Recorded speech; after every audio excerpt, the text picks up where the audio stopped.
Hey everybody, let's talk about an example of time dilation and length contraction in this video. This is an experiment that was done in the early 1960s by Frisch and Smith, and what they were measuring is something called the muon flux.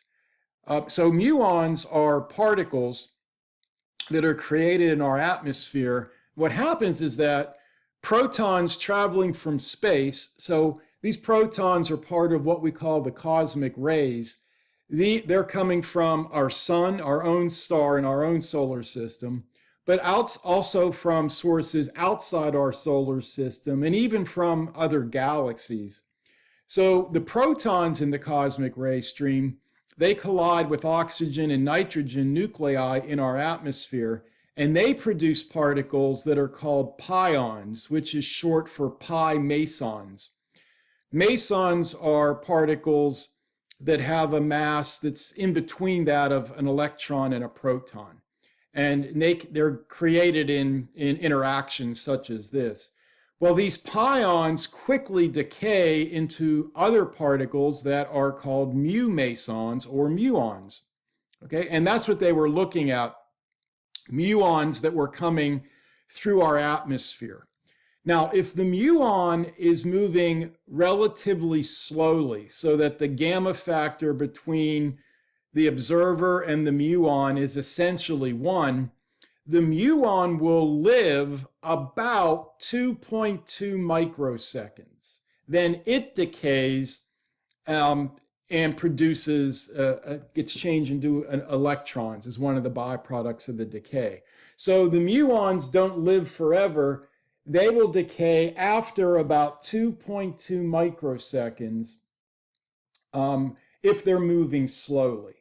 So another way to say that is, if the muon was stationary, which it will never be, but if it was stationary, it would live about 2.2 microseconds. Okay, that's going to be key, that information. Okay, so here's what they did.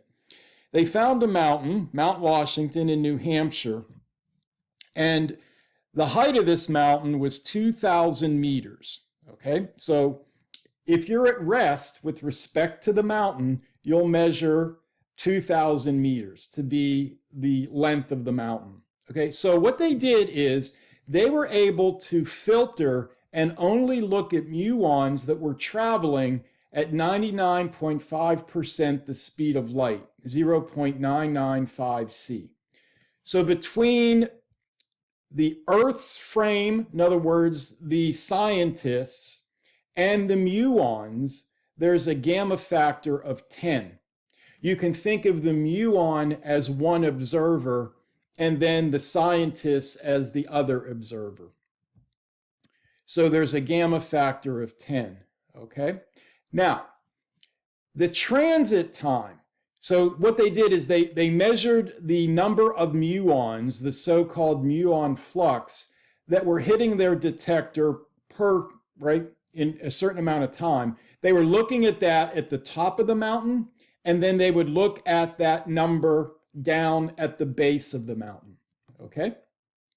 Okay, so if you look at how long it takes a muon to travel 2,000 meters, if it's traveling at 0.995 C, it should take about 6.7 microseconds, right? Well, now if you think about it, right, 6.7 microseconds, that is over 3 times the lifetime of a muon, if the muon's not moving very fast, right? So if special relativity wasn't correct, okay? If time intervals weren't different, it wouldn't matter how fast the muon is moving, right?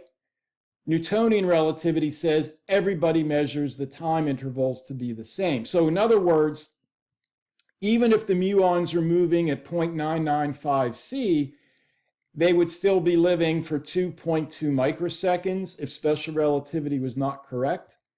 So after 6.7 microseconds, you would expect that there would be hardly any muons at all. This 2.2 microseconds is an average. So there might be a few muons who would live right? 6.7 microseconds.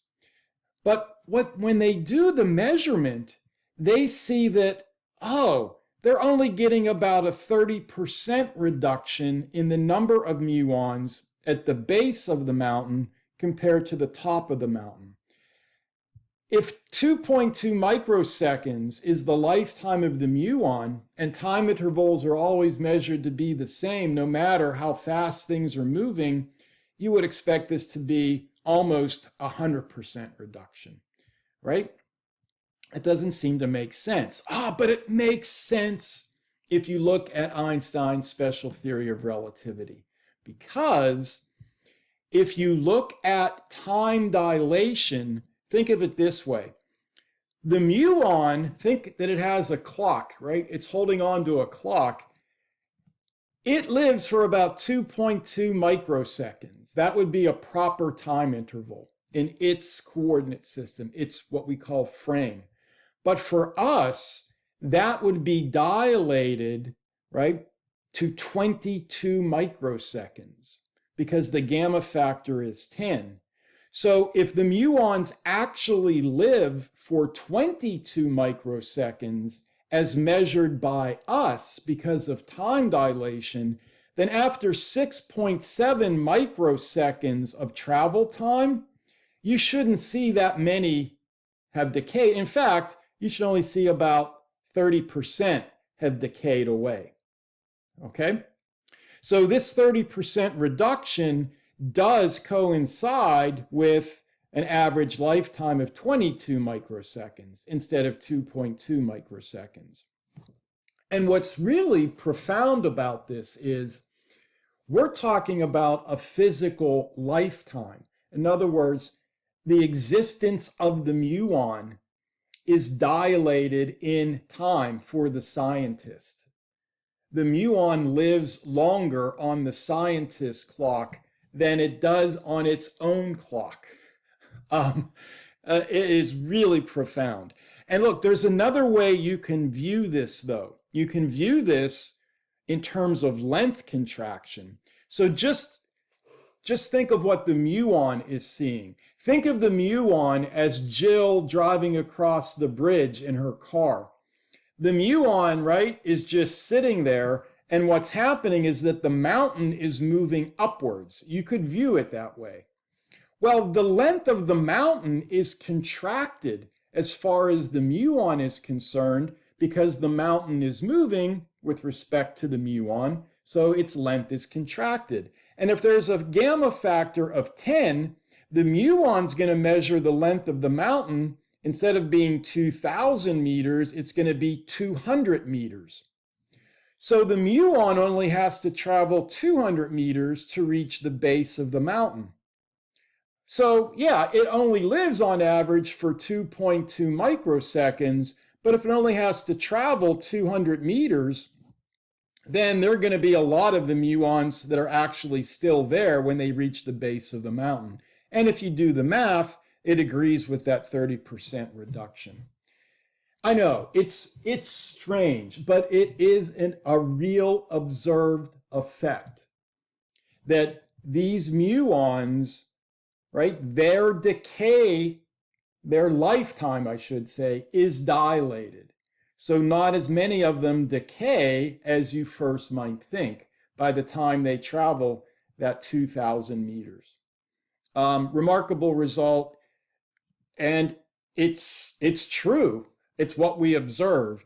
And I will add, and we'll talk about this in the next part 6.2, that so this time dilation just doesn't apply to mechanical clocks. I mean, this time dilation, this is a statement of how time actually passes. There are different rates, observed different rates of time passing. So we're talking about real lifetimes of particles, lifetimes of people. Okay, and we'll say more about that in later videos for the next subpart 6.2. Okay, so a neat result, and I'll let you think more about it. I'll see you later. Bye-bye.